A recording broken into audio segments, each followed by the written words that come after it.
Okay, let me share with you something fabulous. That it's a Vayeishev, this Parsha, this week's Parsha, is a fabulous introduction to Chanukah. How so?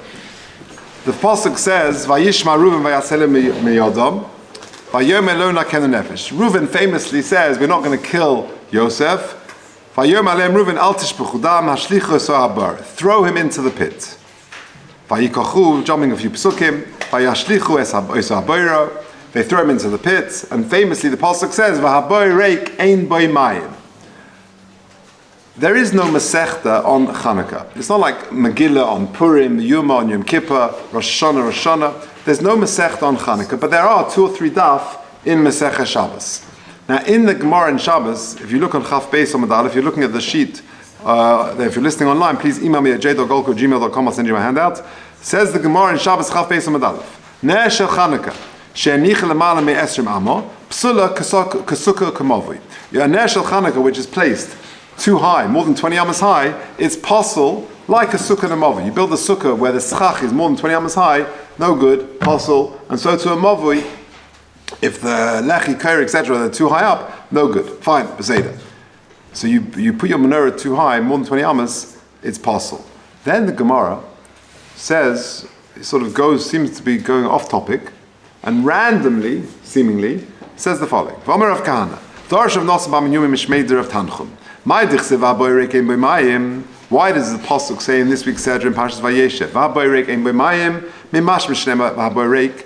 Because the obvious problem is, as Rashi brings this Gemara, when it says in the Pasuk, V'aboy reik, and the pit is empty, I know that there's nothing in there. So why does the Torah need to tell me, Yodea nish ein b'mayim? I know that's what reik means. Says the Gemara, Elamat Talmud Loima Ein B'Mayim, Mayim Ein B'Ay Avan Nechashim HaKrovim Yesh B'Ay. That's the famous drasha. Fine. The question is, as you guys generally say, Shaychas lampposts. Yeah, what is the connection between this limud of Ner Shel Chanukah Shenichel Mal Mesrim Amma Psula and the Chanukah Gemara? What's the connection between that and the next piece of Gemara? And what is this statement of Rav Kahana of V'haboy reik ein b'mayim, mayim ein b'avan nechashim hakroshim yesh b'ay? What's this doing in the Gemara in Chanukah, in the middle of the Gemara? And the Gemara carries on and starts talking about continuing its discussion about Chanukah. What is going on? Says, and then another question. This is the Vilna Gaon's question. If there were indeed nechashim and akrovim in the pit, then why did Reuven throw him in it? Because Reuven, the Torah says, was trying to save him. So if you throw a person into a pit with a Nechashim Akrovim, he's going to die. Says the Vilna Gaon, this is quoted in Stei Eliyahu, it's the next box, T'mua, it's bizarre. Heich hishlichu oisel lebar im Nechashim Akrovim. How could they throw him into a bar with snakes and scorpions? That will kill him. Sheim nafal lebar im Nechashim Akrovim, because the rule is, says the Gemara in Yevamos, that if a person falls into a pit with snakes and scorpions, me'idin olav shemes, you can testify that the guy died. So you just saw him fall into a pit of snakes and scorpions. You can testify that the guy is dead. And more than that, his wife is allowed to remarry.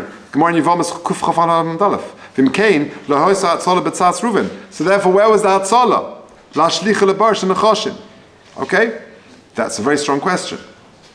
The Ramban and the Ritva both address the question is, did Reuven know it or not? And they're troubled lemaisa by the same question as the Vilna Gaon. Take a look at the Ritva, or the Ramban I mean. This is the Ramban in the Parsha, in Pasuk Parak Lamed Zayin, Pasuk Chaf Beis. Because of Rashi, Mash Mishnem V'aboy reik, and then Yodeh She'em B'mayim, Mal Talmud Lo B'mayim, Mayim Ein B'avan Nechashim HaKrovim Yesh B'ay. Loshen Rashi, Midiv Rabbi Seinu from the Gemara in Shabbos. V'im Kain, Hayu Nechashim HaKrovim B'churi HaBar. If there were snakes and scorpions in the crevices in the depths of the bar, or they were either in the nooks and crevices that he didn't see them, or they were deep down that he couldn't see them. Because had the brothers seen the Nechashim Akrovim, and they wouldn't have damaged Yosef, and they would have seen that there were snakes and scorpions there, and they would have seen that Yosef was thrown into it and yet survived. It would have been evidently clear that a miracle was happening for tzaddik gomer, that Yosef is a tzaddik. And his zuchus is saving him.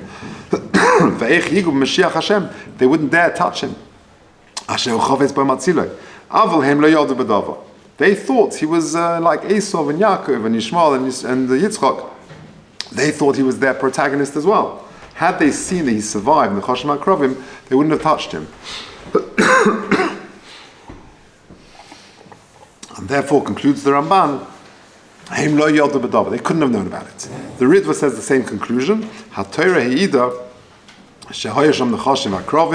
there were snakes and scorpions, bachurim in the nooks and crevices of the pit.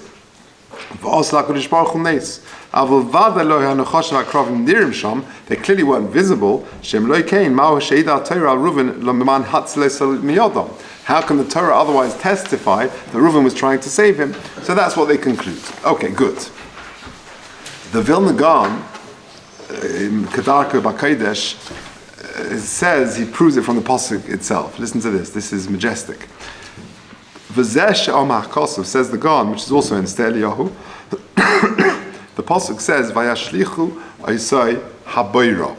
How is bar spelt over there? You can spell bar mole and choser. Base vav reish is mole. Base reish is choser. Vayashlichu Isai habayra.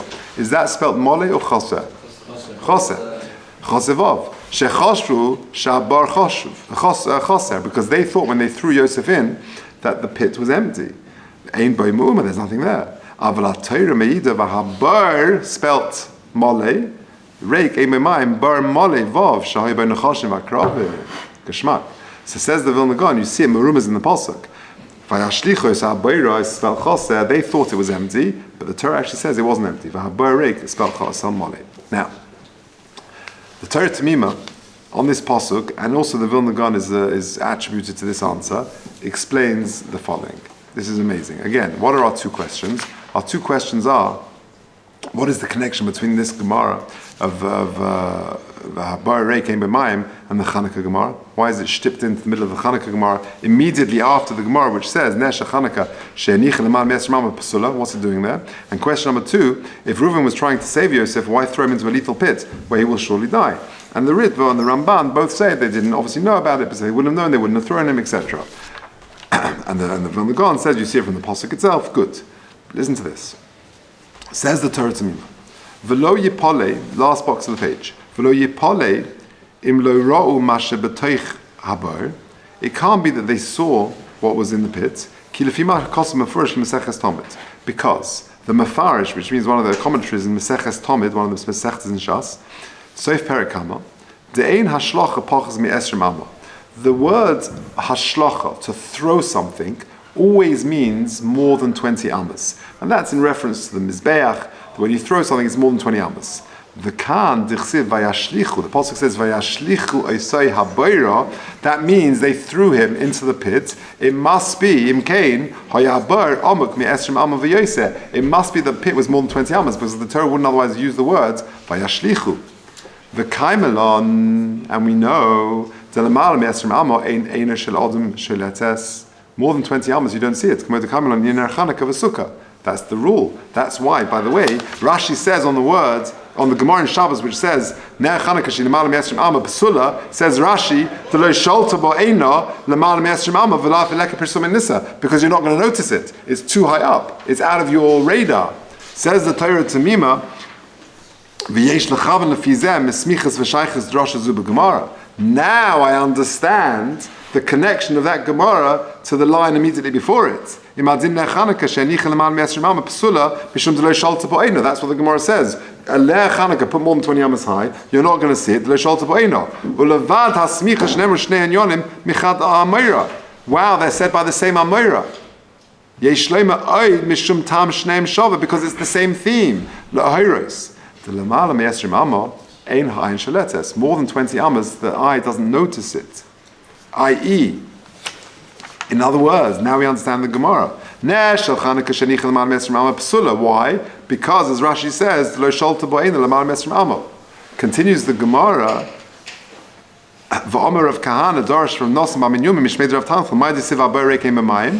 it's addressing the same question. But it's more than 20 amas. How do I know more than 20 amas? Because the pasuk says, says in the Mefarish and Tomid that it must be that Vayashlichu is more than 20 amas. More than 20 amas, I can't see it. That's why they threw him into the bar, because they couldn't have seen the Nechashim V'Akrovim, because it's more than 20 amas.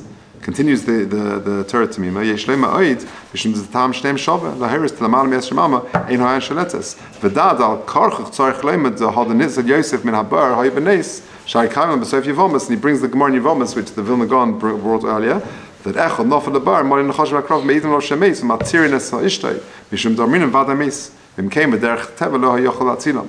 So you see a remarkable answer to our question. Number one, what is the connection between the lesson of the Gemara, Ner shel Chanukah shenicha l'mal mesrim alma psula, and the Gemara, which follows immediately afterwards, has no shaychus to Chanukah.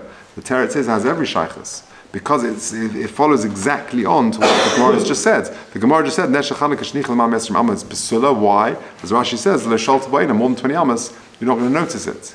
If that's the case, that explains something, he says. That's why Yosef was thrown into a bar more than 20 amas deep, because otherwise Reuven and the brothers wouldn't have thrown him in there. They were trying to save him. You throw him into a pit of snakes and scorpions, he's a dead man. You can testify about him that he's dead. His wife can get remarried. It must be that they couldn't have seen them. And that's what it means, Vayashlichu es ha'bayra, that they threw him into the pit because they didn't see it. And it just immediately follows the Gemara of Ner Chanukah. So a very remarkable connection between Chanukah and this week's Sedra. It's a good segue, it's a good introduction to Mis Hashem, what will be a lovely Yom Tov.